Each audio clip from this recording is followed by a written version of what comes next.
ধরেন আমরা গেল 10 মাসে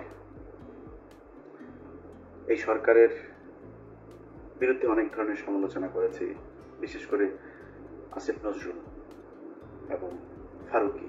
আমার মনে হয় বাংলাদেশের 99% মানুষের কেউই চায় না এই দুজন মানুষ উপদেষ্টার পদে থাকুক। অনেক কারণ ছিল, কিন্তু কোনো ব্যবস্থা নেওয়া হয়নি। বাট আমরা সামগ্রিকভাবে সরকারকে সহায়তা করতে চেয়েছি। অনেকের কাছে মনে হয়েছে যে আমরা বোধহয় সরকারকে বেকায়দায় ফেলার জন্য এগুলো বলেছি। সেটা প্রমাণ হয়েছে সব শেষ যখন ডক্টর ইউনূসের পাশে কেউ ছিল না, তখন অন্তত আমি সহ বেশ কয়েকজন ছিল। আমরা দেশের বিশৃঙ্খলা চাই না। অনেক মানুষ, গতকালকে ভিপি নূর একটা বক্তব্য দিয়েছেন, সেখানে তিনি বলেছেন যে আমরা বাইরে বসে থেকে কিছু ইউটিউবার ফেসবুকাররা নাকি দেশে নৈরাজ্য তৈরি করতে চাই।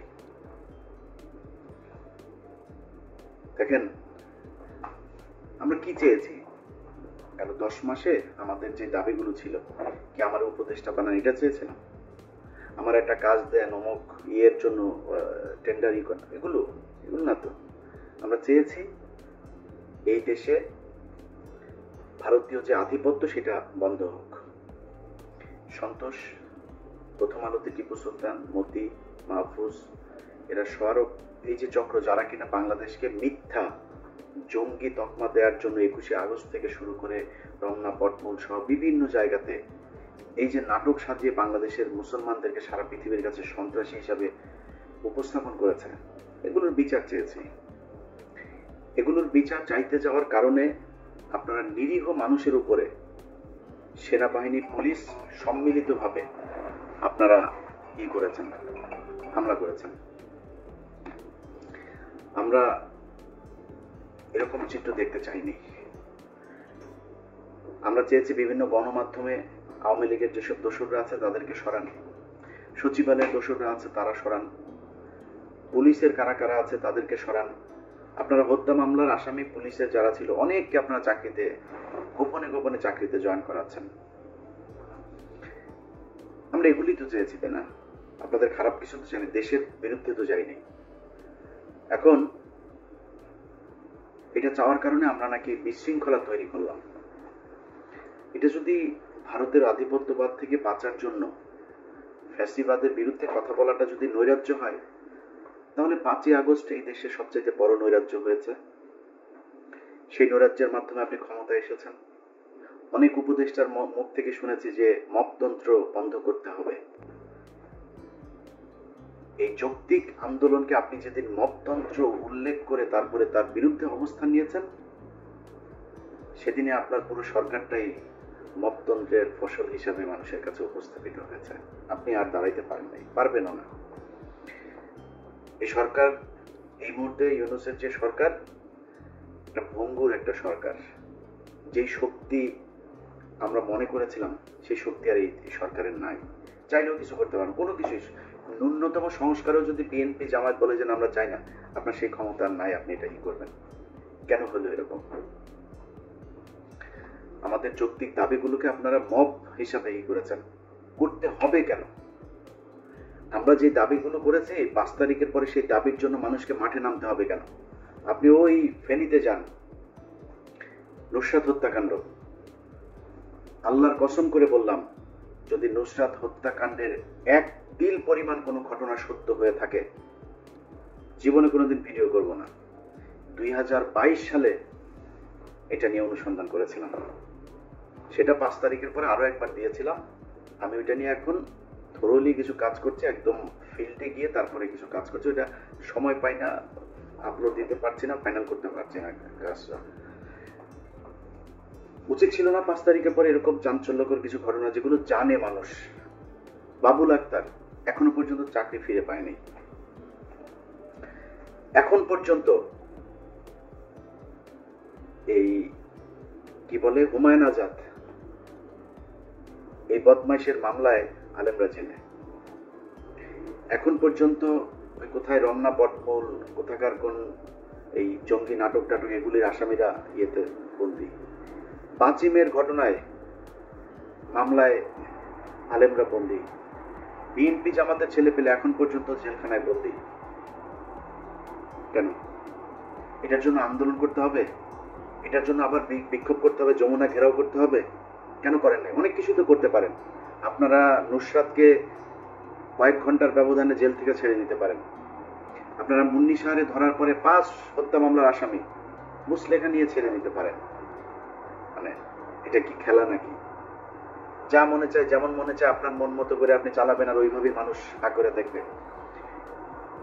আমরা এই 10 মাস যে ছোটখাটো করেছে, যারা আমাদেরকে মনে করেছে আমরা সরকারের বিরুদ্ধে কাজ করেছি, এই গত 1 সপ্তাহে আমরা প্রমাণ করেছি যে যারা আমাদেরকে বলতো আমরা নৈরাজ্য তৈরি করতে চেয়েছি, তারাই ইউনূসের বিরুদ্ধে অবস্থান নিয়েছে। যদি ন্যূনতম, ভাই আমি নির্বাচনের বিরোধীও না, বিএনপির বিরোধীও না, জামাতের বিরোধীও না, আমি চাই নির্বাচিত একটা সরকার। আমি কালকে নির্বাচন হলে আমি কালকেই খুশি। কিছু সংস্কার হওয়ার দরকার ছিল। কেউ যদি মনে করে যে আমরা সংস্কার চাই না, তাইলে আবার মনে করেন 2006 সালের মতো অবস্থা আসলো, মনে করেন বিএনপি আবার ক্ষমতায় আসবে, 5 বছর পরে শেষ হবে, বিএনপি নির্বাচন দেবে কিভাবে? বিএনপি যদি একজনকে সিইসি করে, সেটা জামাত ইসলাম মানবে না, আপনি মানাবেন কিভাবে? সংকট আবার আসবে। তাহলে সেই সংকটের জন্য আপনি করলেন কি? আমার কথা হলো সংস্কার ইউনূস একা করুক আর সবাই মিলেমিশে করেন। করতে তো হবে সংস্কারটা, এটা ছাড়া তো যাইতে পারবেন না। নির্বাচন আমিও চাই, বিএনপির মতো আমিও চাই, নির্বাচন নিয়ে আমার কোনো সমস্যা নেই। কিন্তু এই সরকারের যে কাজগুলো, যেটা তাদের ঘাড়ে দায়িত্ব দেওয়া হয়েছে, সেই দায়িত্বগুলো তাদের শেষ করতে হবে।